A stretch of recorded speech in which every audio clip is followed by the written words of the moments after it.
ওমর এই ধরনের কাজ করতে পারে আমি বিশ্বাস করি না। মাস্টার খুব ভালো ছেলে। এতদিন ভালো মানুষের মুখোশ ধরে আসছিল, আসলে এগুলা বদমাইশ। আমি তোমার একদিনের হলেও শিক্ষক, সম্মান দিয়ে কথা বলো। চরিত্রহীন মানুষটা কি আর সম্মান দিয়ে কথা বল? আমরা সবাই কথা না বললাম, যার সাথে ঘটনা ঘটছে তার মুখে শুনি। রহিমা কি হয়েছে তুই ক। আমি যাইতেছিলাম, স্যার আমার কাছে রেখা। আমরা এই চরিত্রহীন মাস্টারের কঠিন বিচার চাই। হুজুরে কেউ চরিত্রহীন করবেন না। তুই কথা কইতেছিস কেন? আপনারা এমন একটা ভালো মানুষকে ফাঁসানোর চেষ্টা করেন না। তুমি কি কইতে চাও? লজিং হুজুর এই কাজ করে নাই, ওনারে ফাঁসানোর লাগিয়া সবকিছু প্ল্যান করা হয়েছে। সব সত্যি সত্যি কথা না সব? সব সত্যি। এগুলো যে মিথ্যা, তোমার কাছে কোনো প্রমাণ আছে? অপ্রমাণ আছে। আজ সকালবেলা রহিমারে না দিয়া আর ওটা আমি শুনে ফেলাই। তোমার কাছে কোনো প্রমাণ থাকলে সবারে দেখাও। আমি তাগো প্ল্যান বুঝতে পারি তাদেরকে ফলো করি, আড়াল থেকে ভিডিও করছি।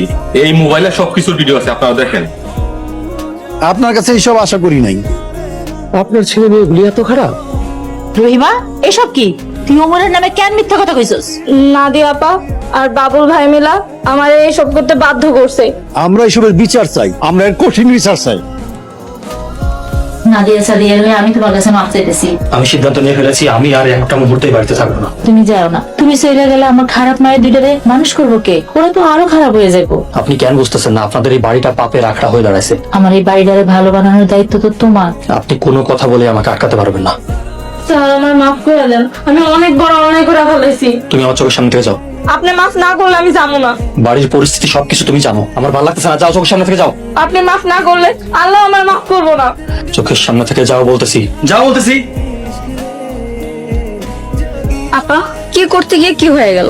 সব হয়েছে ওই রহিমের জন্য। হুজুরে ফাঁসাইতে গিয়া এখন আমরা নিজেরাই ফাঁসা গেলাম। এলাকার মানুষজন হলে তো সিসি করবো। এখন এসব চিন্তা করলে হইব না। ওই হুজুরের বাড়ি থেকে তাড়ানোর আগ পর্যন্ত যা যা করতে হয় তাই করতে হইব।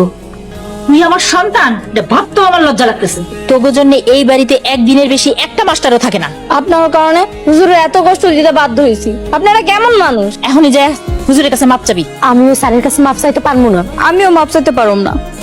তাইলে তোকে এই বাড়িতে কোনো জায়গা নেই। বাবা ওমর, ওমরের কাছে তোরা মাপ চা। মাপ চাবি না লাঠি নেমো? হুজুর সরি। আমিও সরি। কিসের সরি?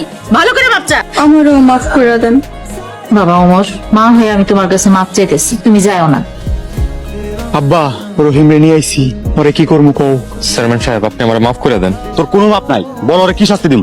ওরে হাত পা বাইন্দা আমার মায়েরা ফলান, তাও আমি এই ভালো মানুষের কিছু করতে দিব না। দুধ কলা দিয়ে আমি কাল শাক করছি। ওর কারণে আমাকে বাড়ির দুর্নাম হয়েছে। ওর গায়ে যদি একটা কেউ হাত দেয়, এই জায়গায় আমি কেমন করে ফেলাবো? কি করবি তুই? কি করবো কল্পনা করতে পারতেছস না। এত বড় সাহস, আমার বাড়িতে থেকে আমার পোলারে মারবি? এগুলো তো তোর পোলা না, এক একটা জানোয়ার পয়দা দিছে। মাস্টার, তোরে আজকে মাইরেই ফেলামু। শিক্ষকের সম্মান দিতে শিখ, নাইলে কিন্তু এই নাইলে কি? মারমু এক একদিন, মনে রাখবি 365 দিন। আব্বা, আমি তো সহ্য করতে পারতেছি না। থাম, সামনে নির্বাচন, এবার এমন কাম করুম সাপ মরবো কিন্তু লাঠি ভাঙবো না।